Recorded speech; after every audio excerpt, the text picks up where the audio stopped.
Asini roha madihamu doho dame nasia debata amatta doho sian anakna Tuhan Yesus Kristus Tuhatai. Amin. Shalom horas madihita manginang dongan nahina holongan jalan api nasupasun itu hatta Yesus Kristus. Salam sehat.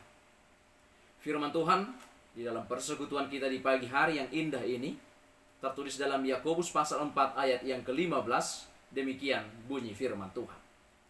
Sebenarnya kamu harus berkata, jika Tuhan menghendakinya, kami akan hidup dan berbuat ini dan itu. Sikani imanian dohonon muna. Molona lomo rohani Tuhani mangulu mahami. Jala bahenon nami ma on dohot an. Disido yang gosahatna. Saudara-saudara yang kekasih dan yang diberkati oleh Tuhan kita Yesus Kristus. Orang bijak pernah berkata, sebuah tujuan tanpa rencana hanyalah sebuah keinginan. Hadapi masa lalu tanpa penyesalan, hadapi hari ini dengan tegar dan percaya diri, siapkan masa depan dengan rencana yang matang dan tanpa rasa khawatir. Saudaraku yang kekasih, berbicara tentang perencanaan. Perencanaan adalah hal yang penting dalam menjalani sebuah kehidupan. Dengan perencanaan yang baik dan matang, langkah hidup seseorang akan semakin teratur dan makin terarah kepada suatu sasaran yang hendak dituju. Hidup yang terencana adalah bukti bahwa seseorang sangat menghargai waktu dan semua potensi yang Tuhan berikan. Namun sebuah perencanaan, jika tidak disertai tekad dan usaha mewujudkan, tidak akan lebih daripada sekedar moto dan angan-angan belaka. Karena orang yang berhasil adalah yang hidupnya terencana dengan baik dan punya kemauan keras untuk mewujudkan rencananya. Saudara yang kekasih, sebuah perencanaan hidup akan semakin sempurna apabila Tuhan terlibat di dalamnya. Yakobus mengingatkan agar jangan pernah kita melupakan Tuhan dalam setiap perencanaan hidup. Di zaman yang serba modern ini, kebanyakan orang tidak lagi melibatkan Tuhan dalam setiap perencanaan hidup karena merasa diri mampu menentukan langkah hidupnya. Dengan pengalaman, kepintaran, kekuatan, kecanggihan teknologi, uang atau kekayaan yang dimiliki mereka, mengira bahwa semua yang direncanakan pasti akan berhasil. Namun mari kita ingat, seperti yang tertulis dalam Amsal 16 ayat 2 berkata, segala jalan orang adalah bersih menurut pandangan sendiri, tetapi Tuhanlah yang menguji hati.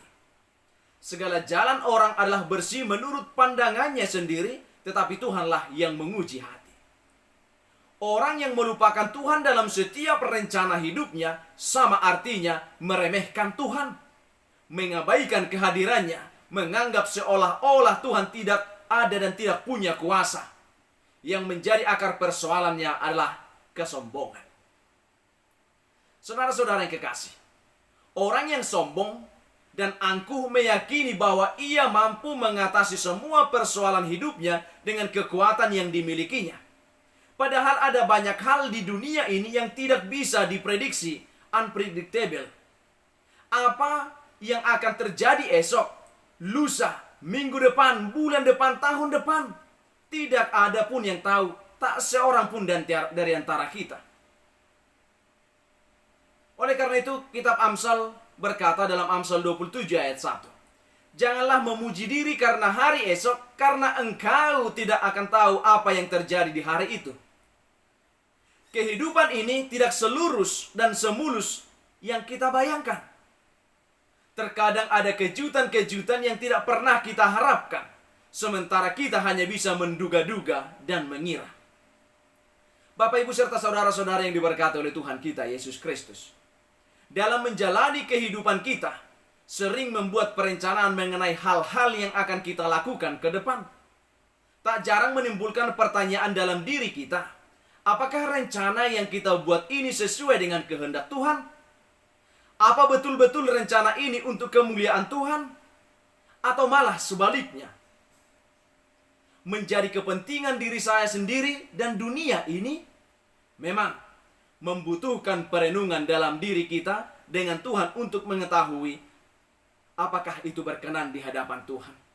Amsal 19 ayat 21 berkata, banyaklah rancangan di hati manusia, tetapi keputusan Tuhanlah yang akan terlaksana. Saudaraku yang kekasih, perikop ini berbicara mengenai suatu perencanaan yang pada umumnya dibuat oleh seseorang dalam menjalani kehidupannya. Karena setiap orang ingin berhasil dan jauh dari yang namanya kegagalan. Manusia juga tidak bergerak dengan insting, namun dengan akal budi dan pikiran sehingga membutuhkan perencanaan hidup. Oleh karena itu, secara praktis bagian ini sangat penting dalam kehidupan kita sebagai orang percaya.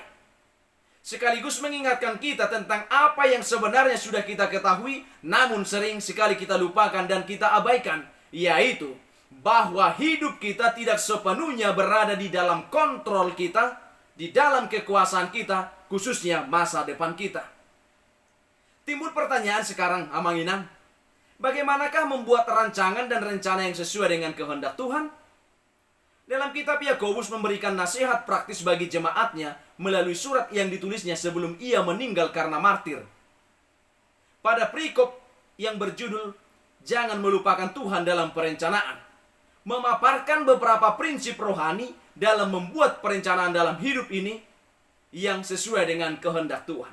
Yang pertama, dalam ayat 13 sampai ayat 14 dikatakan, jangan mengandalkan kemampuan diri sendiri. Pada ayat ini dengan jelas, Rasul Yakobus memberikan contoh yang dapat dirangkum dalam berbagai kata.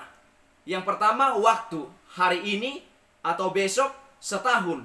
Yang kedua, tempat, atau yang berkata tentang tujuan kota ini dan kota anu. Tujuan berdagang dan hasil yang diharapkan mendapat untung. Dalam membuat perencanaan, faktor-faktor di atas memang sangat diperlukan.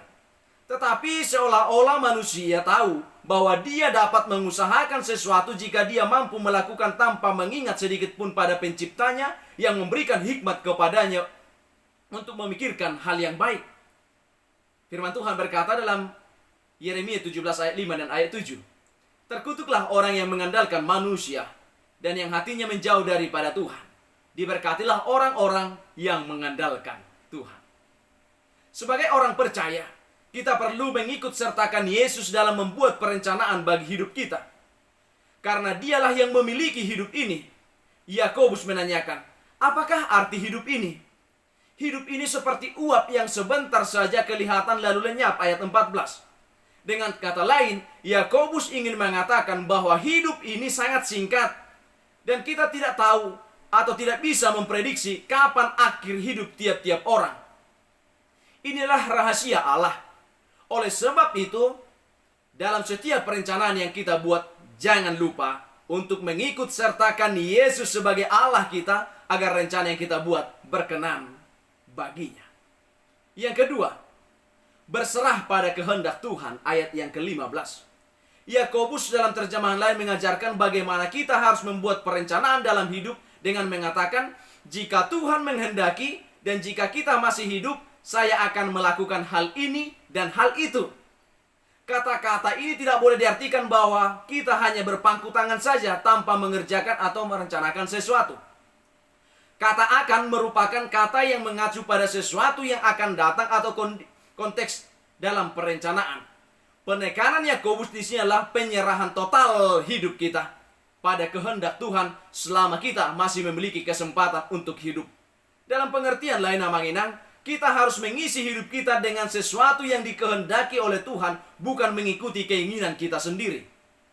Yang ketiga, jangan congkak, ayat 16. Ketika manusia sudah berada pada puncak kesuksesannya, ia cenderung menganggap segala sesuatu itu mudah didapat dan mudah dikerjakan. Apalagi hidup yang bergelimang harta lebih mudah untuk membuat perencanaan-perencanaan yang besar dan sangat menguntungkan baginya. Bukan hanya dalam hal duniawi, dalam hal rohani pun manusia dapat dengan mudah membuat rencana jika ada sokongan materi yang kuat. Tetapi Yakobus mengingatkan, jangan bermegah dalam kecongkakan. Semua kemegahan yang membawa manusia menjadi sombong adalah salah. Membuat perencanaan yang baik memerlukan kerendahan hati di hadapan Tuhan, karena kitalah hambanya yang merencanakan segala sesuatu yang kita kerjakan di dunia ini untuk mensukseskan rencananya yang kekal bagi kehidupan kita. Yakobus mengatakan bahwa seseorang dapat memiliki rencana dalam kehidupannya, namun sesungguhnya rencana terbaik adalah rencana Tuhan. Segala rencana menjadi sia-sia ketika kita tidak melibatkan Tuhan dalam rencana kita. Oleh karena itu, sudah seharusnya kita berkata, jika Tuhan menghendakinya, kami akan hidup dan berbuat ini dan itu.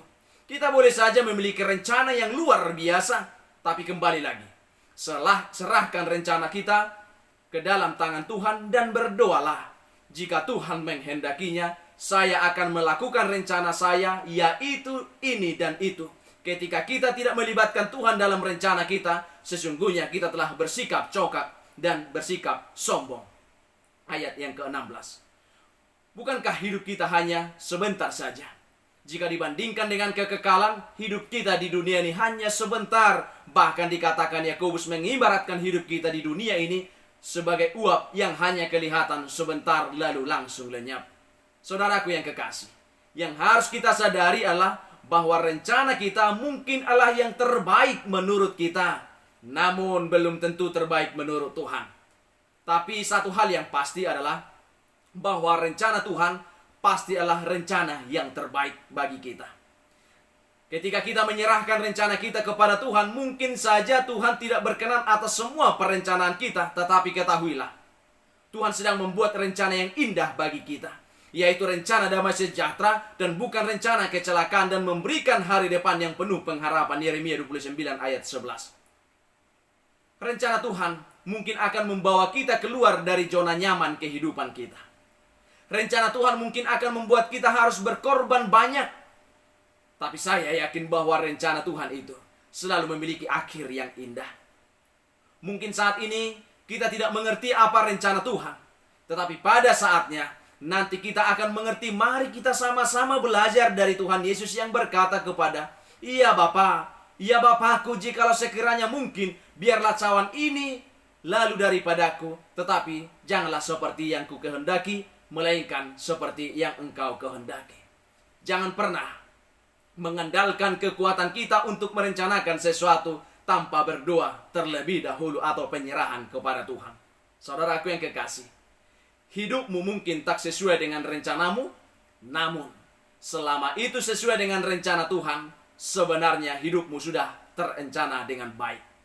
Hidupmu mungkin tidak sesuai dengan rencanamu, namun selama itu sesuai dengan rencana Tuhan, sebenarnya hidupmu sudah terencana dengan baik. Tuhan Yesus memberkati. Amin.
manami na di bono gijang, sai pinarbadia maguarmu, sai ro maharajonmu, sai saut malomo ni roham di bono tongon songona di bono gijang, lehon matuhami sadaran hanguluan siap hari, sesa madosa nami songon panesa nami, di dosa ni dongan namar dosa tuhami, unak kami togion tu panguncunan, balua mahami sian pangago, ai hodo na punah rajaon, dohot hagugoon, rodia sangapon saliling nililingna.